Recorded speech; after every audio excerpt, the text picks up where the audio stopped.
Assalamualaikum warahmatullahi wabarakatuh. Kami dari kelompok 1 dengan judul jurnal yaitu Sistem Pendukung Keputusan Pemilihan Jurusan Terbaik di SMK Pengharapan Aimas Kabupaten Sorong menggunakan metode HHP berbasis website.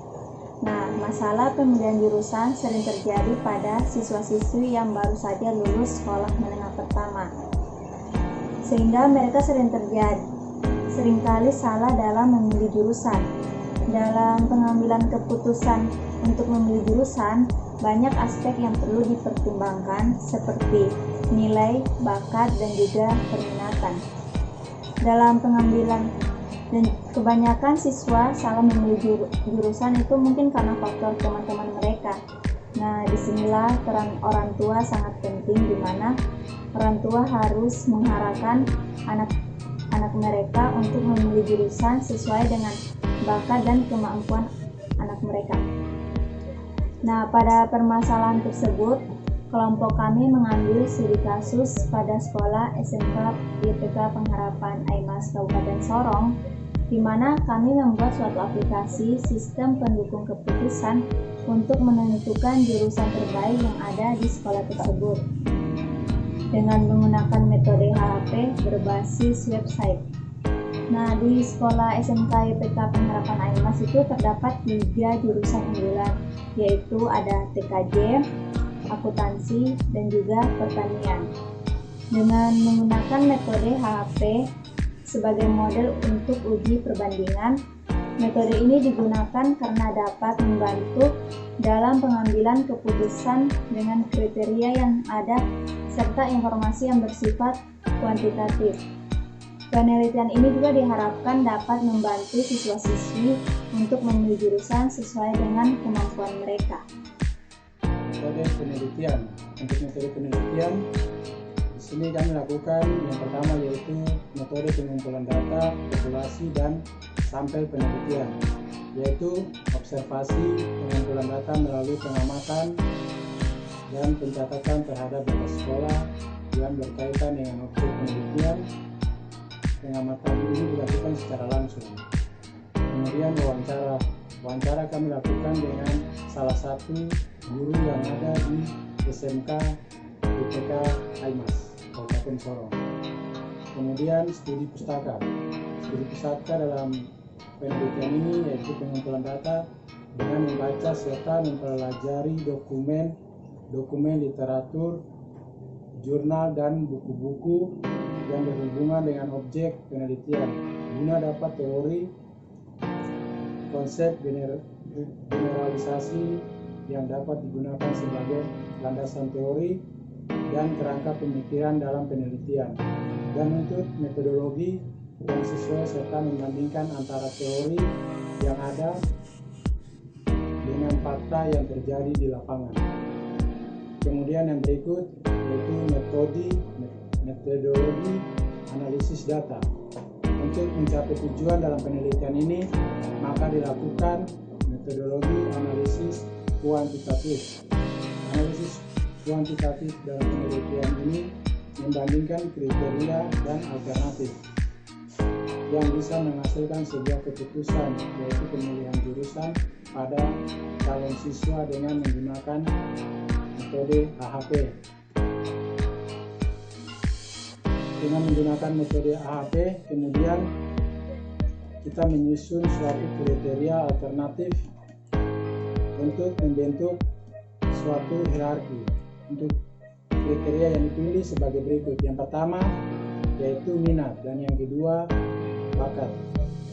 Model.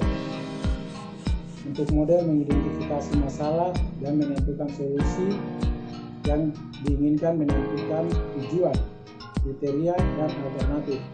Untuk tujuan yaitu memilih jurusan terbaik. Kemudian untuk kriterianya nilai akademik, nilai psikotest, dan peminatan. Alternatif yaitu TKJ, jurusan akuntansi, dan jurusan pertanian. Kemudian matriks berpasangan, yaitu yang kami gunakan ialah matriks 3x3. Kemudian yang dilakukan yaitu perbandingan 4 kali berpasangan. Yang pertama yaitu perbandingan antara kriteria yang membentuk matriks 3/3. Yang kedua, perbandingan masing-masing alternatif terhadap kriteria nilai akademik yang membentuk matriks 2/3. Kemudian yang ketiga, perbandingan masing-masing alternatif. Ya, di sini saya akan menjelaskan bagaimana perhitungan menggunakan metode AHP sesuai studi kasus yang telah dijelaskan oleh teman saya sebelumnya. Di sini kita memberi contoh bahwa salah satu seorang wali memberikan asumsi TKJ sedikit lebih penting dari akuntansi, TKJ lebih penting dari pertanian, dan akuntansi sedikit lebih penting dari pertanian. Nah, nilai asumsi yang telah diberikan kita ubah ke data kuantitatif. Pada tabel nilai asumsi ini diketahui bahwa kriteria 1 nilainya 3 karena sedikit lebih penting, kriteria 2 nilainya 5 karena lebih penting, dan kriteria 3 nilainya sedikit lebih penting, nilainya 3. Nah, setelah matriks perbandingan antar elemen-elemen didapatkan, maka dilakukan sintesa dengan menjumlahkan setiap kolom. Nah, nilai 1 ini dapat dari mana? Ini perbandingan antara kriteria 1 dengan kriteria 1. Bisa diasumsikan bahwa 3/3 dengan 1. Ini diambil dari nilai asumsi TKJ sedikit lebih penting dari akuntansi. Ini diambil dari TKJ lebih penting dari pertanian. Sedangkan 0,33 ini didapatkan dari kebalikan kriteria 1. Dan yang kriteria 3 juga pun sama, kebalikan dari kriteria 1 banding kriteria 3.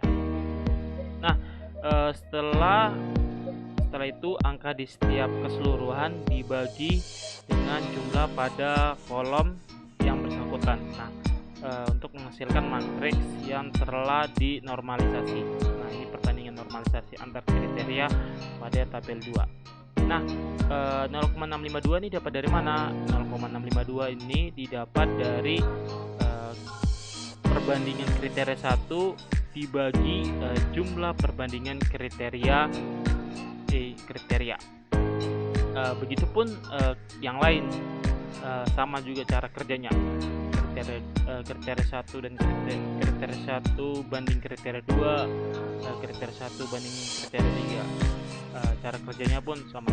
Kemudian nilai jumlah ini didapatkan dari seluruh baris kriteria 1. Kriteria 2 sama, kriteria 3 pun juga sama. Kemudian nilai rata-rata ini kita dapatkan dari jumlah dari perbandingan normalisasi kriteria 1 dibagi dengan jumlah perbandingan normalisasi. Nah, hasilnya 0,633. Begitupun juga rata-rata kriteria 2 dan kriteria 3. Nah, kemudian bisa dipresentasikan bahwa untuk kriteria 1 presentasi prioritas untuk preferensi untuk TKJ ini 63%, untuk akuntansi ini 26%, dan pertanian 11%. Jadi bisa dikategorikan TKJ lebih disukai dibandingkan akuntansi dan pertanian. Nah, kemudian untuk itu kita harus bisa menghitung rasio konsistensi. Nah, bisa dilihat pada tabel 3 ini, menghitung rasio konsistensi ini didapatkan dari perbandingan antara matriks pada tabel 1 dan tabel 2. Jadi rata-rata perbandingan normalisasi dikali dengan perbandingan asumsi dari kriteria 1. Nah, hasilnya 0,63. Sama pun juga dengan rasio kriteria 2 banding rasio kriteria 1. Ini hasilnya sama, dan keseluruhannya dan jumlahnya juga pun sama, didapatkan dari setiap baris kriteria 1, kriteria 2 juga sama, kriteria 3 juga sama. Nah, kemudian setelah itu kita perlu mencari nilai eigenvektor normalisasi. Nah, nilai eigenvektor normalisasi ini kita dapat dari mana? Dapat dari rata-rata perbandingan normalisasi dibagi dengan jumlah rasio konsistensi kriteria 1. Nah, maka menghasilkan 30.7. Sama juga dengan kriteria 2 dan kriteria 3. Nah, untuk mendapatkan nilai eigenvektor maksimal itu didapatkan dari nilai kriteria 1 tambah kriteria 2 tambah kriteria 3 dibagi dengan jumlah perbandingan 3, menghasilkan 304. Kemudian untuk itu selanjutnya kita mencari nilai konsistensi indeks. Nah, nilai konsistensi indeks ini kita dapat dari mana? Kita dapat dari nilai eigenvektor maksimal dikurang dengan jumlah perbandingan. Kemudian yang nilai 2 ini dapat dari jumlah perbandingan dikurang 1. Nah, hasilnya 0,04 ini dibagi 2, hasilnya 0,019. Nah, setelah itu, setelah menghitung konsistensi indeks, kita dapat menghitung nilai konsistensi rasio. Nah, nilai konsistensi rasio ini didapat dari nilai konsistensi indeks dibagi 0,58 sesuai prosedur perhitungannya, dan menghasilkan 0,03 dan dipresentasikan menjadi 3%. Nah, bisa dikatakan nilai 0,03 ini menyatakan bahwa rasio konsistensi dari hasil penilaian perbandingan di atas mempunyai rasio 3%, di mana sehingga penilaian di atas dapat diterima karena lebih kecil dari 10%. Saya akan jelaskan mengenai aplikasi yang telah kami buat. Langsung saja kita masuk pada aplikasinya.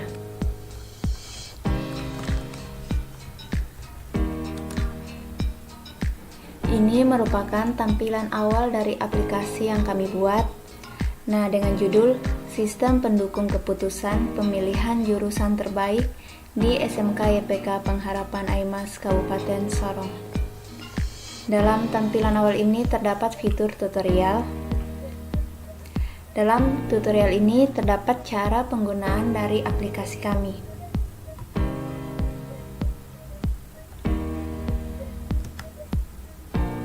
Dalam aplikasi kami ini terdapat dua fitur, yaitu fitur login dan juga fitur registrasi.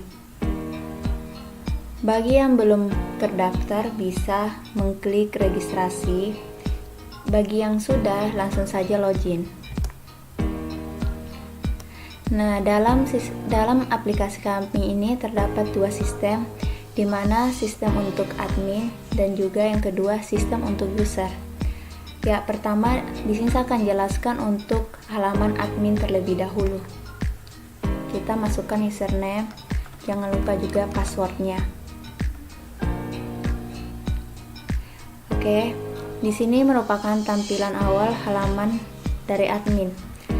Dalam tampilan ini terdapat dua menu, yaitu menu input data dan yang kedua menu admin area. Dalam menu input data itu terdapat data nilai. Dalam data nilai ini kita bisa menambah data, menghapus data, dan juga mengedit data yang ada. Untuk menu admin area itu terdapat profil. Di sini merupakan profil dari admin itu sendiri. Yang berikutnya ada pengguna. Di sini juga kita bisa menambah data, menghapus data, dan juga mengedit data pengguna yang ada. Ya, itu saja yang dapat saya jelaskan mengenai tampilan admin. Untuk tampilan user, kita bisa logout terlebih dahulu.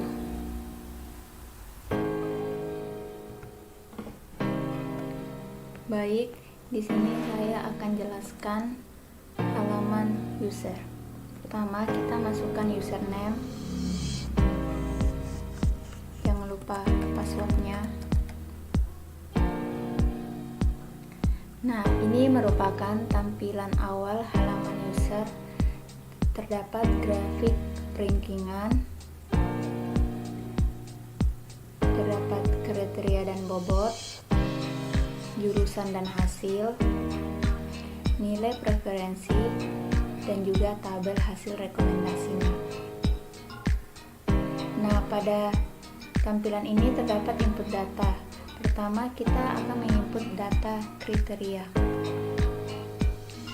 Pada data kriteria ini terdapat C1 nilai akademik, C2 psikotes, C3 peminatan. Dengan bobot kriteria ini akan terotomatis jika sebelumnya sudah melakukan analisis data. Ya, berikutnya kita akan masuk pada data alternatif jurusan. Pada data jurusan ini terdapat AI, A1 TKJ, A2 akuntansi, A3 pertanian. Dengan hasil akhirnya juga sama, akan terotomatis jika sebelumnya sudah melakukan analisis data. Berikutnya ada menu analisis data. Yang pertama, kita akan masuk pada analisis kriteria. Pada analisis kriteria ini terdapat penilaian, di mana kita akan memasukkan 3 penilaian. Ya, kita pilih nomor 3, sedikit lebih penting dari. Yang kedua, 5 lebih penting dari. Dan yang terakhir, 3 sedikit lebih penting dari. Setelah itu kita proses. Nah, di sini merupakan tabel perbandingan dari kriteria tersebut dengan didapatkan konsistensi rasionya seperti itu. Selanjutnya kita akan ke analisis alternatif jurusan. Pada analisis alternatif kita akan memilih dulu kriteria. Yang pertama, kita pilih nilai akademik. Sama, kita akan masukkan 3 penilaian. 3 sedikit lebih penting dari, 5 lebih penting dari, dan 3 sedikit lebih penting dari. Setelah itu proses. Nah, ini merupakan tabel alternatif menurut kriteria nilai akademik. Berikutnya kita lanjut lagi ke kriteria selanjutnya. Kita pilih yang psikotes. Sama, kita memasukkan 3 penilaian yang sama.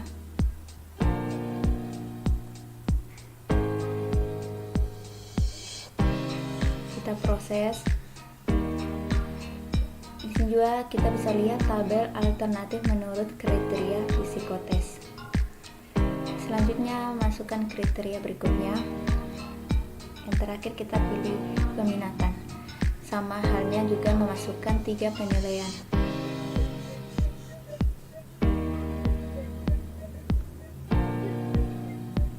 Setelah itu kita proses. Nah, kita dapat lihat juga tabelnya alternatif menurut kriteria peminatan. Setelah semuanya sudah, kita lanjut pada tahap perankingan. Nah, pada data ranking ini kita sudah bisa melihat tabel dari hasil perankingan, yang dimana sudah diurutkan hasil terbaik itu TKJ, hasil terbaik kedua akuntansi, dan hasil terbaik ketiga pertanian. Setelah itu kita bisa membuat laporan. Ya, laporannya itu bentuknya dalam PDF seperti itu.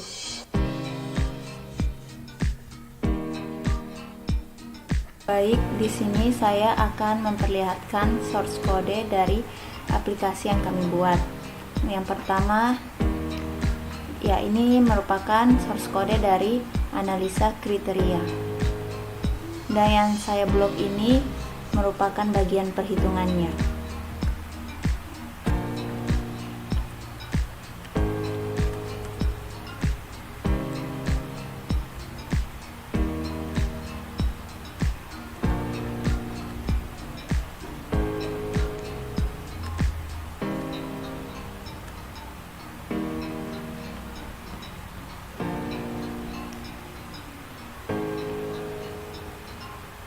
Yang berikutnya adalah source code dari analisa alternatif.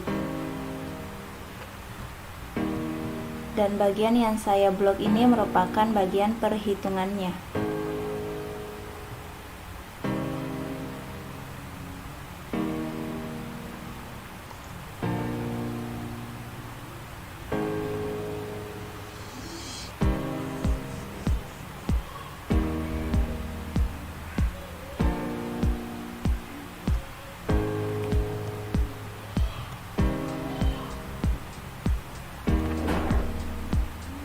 Ya, itulah sekian dari yang saya perlihatkan mengenai source code aplikasi yang kami buat.